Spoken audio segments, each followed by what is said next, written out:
पहाड़ी नदी नालों में तोगयानी से तौसा से गुजरने वाले सैलाबी पानी ने दरियाए सिंध के कच्चे के 20 मवासियात में तबाही मचा दी, जिससे हजारों एकड़ पर खड़ी फसलात डूब गईं। फसलात डूबने से काश्तकारों को करोड़ों रुपए का नुकसान।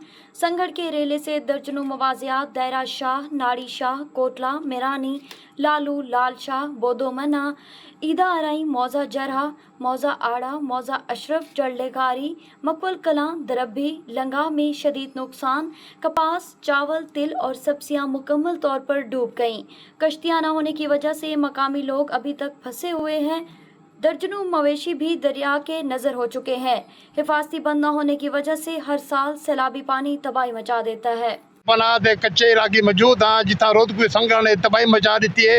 इतों से तकरीबन कुछ 15 मवाद जिन फसल बिल्कुल तबाह बर्बाद थी गई है और लोग नकल मकान से मजबूर थी गए। इन वक्त सारे नाल इतों से साबिक नायब नाज़िम मखदूम अख्तर मुनीर साहब इन्होंने तफसीलात पूछते हैं भी क्या क्या नुकसान आता है। साडा मौजा दायरा शाह है, लालू है, बोदो मन्ना है, कोटला मिरानी है, नाड़ी शाह है, पलुआ शुमाली है। इत काफ़ी फसलान कपाह की फसल आई, चावल की फसल आई, सारिया फसलां तबाह थी गन।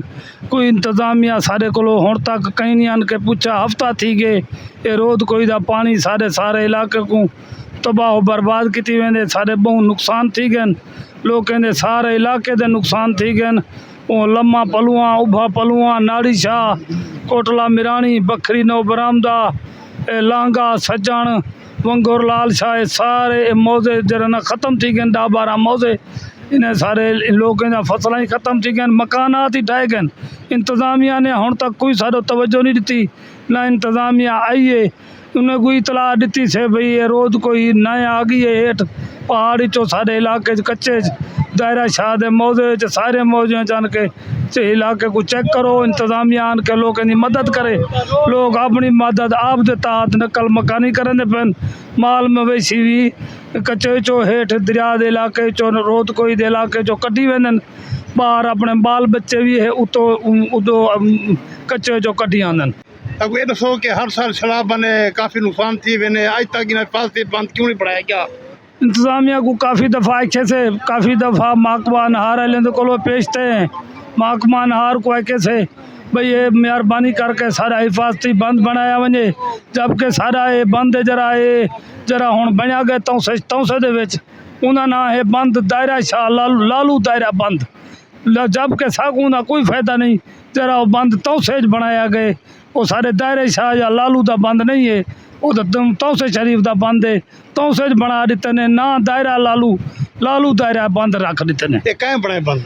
ये बंद सूबाई हुकूमत ने बनाए, महकमा अनहार ने बनाए। जब रिकॉर्ड ही लालू दायरा शाह है तो तौसे क्यों बनाया गया? बाद उन्हें को पता महकमे जरा है महकमा अपना जोर है, महकमे का जोर है। जमीन लोगों का मफादात लोगों के आवाम का मफादात नहीं, उन्हें को एक बंदे दे मफाद बंदे को चाहिए, उन्हें वो बंद उथा बना दिते।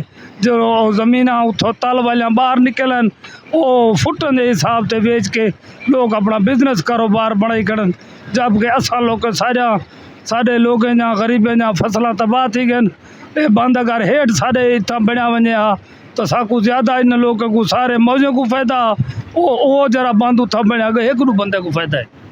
मखदूम साहब ये दसो कि हमेशा सरदार उस्मान खान बुज़दार की हिमायत की है, वज़ीर आला रह गए जी हाँ, मैंने खास शराज महमूद की हिमायत की है, उन्हें आज तक ये 10-12 मौजे दरिया सिंध कच्चे दे इलाके थे कोई काम नहीं किया। बस उन्हें को आके से दरिया दे बंद बनाओ, बस उन्हें आके ठीक है सही अस लाहौर ही वन के उन्होंने को पेश थया से वज़ीर आला साहब के को, लेकिन उन्हें आके ठीक है बनया वे सी वो सारा कोई नहीं बनया गया। बस सारे लोगों का फसलें का नुकसान थी गया, हूँ अस बस गुजारा करने पे क्या करूँ। हफ्ता थी गया बारिश की वजह को सारा रोद के पानी है, काफ़ी सारे नुकसान थे गए, बहुत सारे लोगों के मकान ढह गए, मवेशी बुड़ गए। ठीक है ना, डेले पैन भाई कैमरा पैन दिखा दे मैंने सारे कपाह की फसल है ओवरऑल चधारो रोड सत्यानाश थी गए। लिहाजा सारे आला काम को गुजारिश है कि सारे कोई हल किया वजे और रोड की रिपेयरिंग की वजे सारा कुछ मेहरबानी।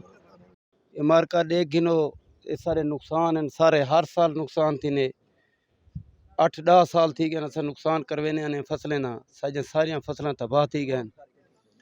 साढ़े मकान इथान झोंका हन माल लुड़ गए, असां अपनी मदद आप दे तहत असां माल को कढे ना कोई इंतज़ामिया दा बंदा है ना कशे ये मीडिया जी मेहरबानी है वो इत्था आन साढ़े इं चन के साढ़े हालात आन के उतू ते पहुँचाए ने डिठे ने ये हर साल नुकसान थी ने ना अज ताणी सब कोई बन बधवा दीते हर बार असां आदे असां को बन बधवा दो और ये सियासी लोग हैं ले तो लाल करके लगे हुए रहने बधवा देसूँ तो को ये कर देसूँ ये सारिया कूड़ मरे ने गए ये अज तक साडा ये हर फेरी साडा इवें नुकसान थी ने लखें दे इं कोई 50 एकड़ का जिम्मेदार है इतना मुजेरा है या जिम्मेदार है उन्हें सारिया नुकसान थी वे ने चावल कपाह हर फसल इतना तबाह थी गई है।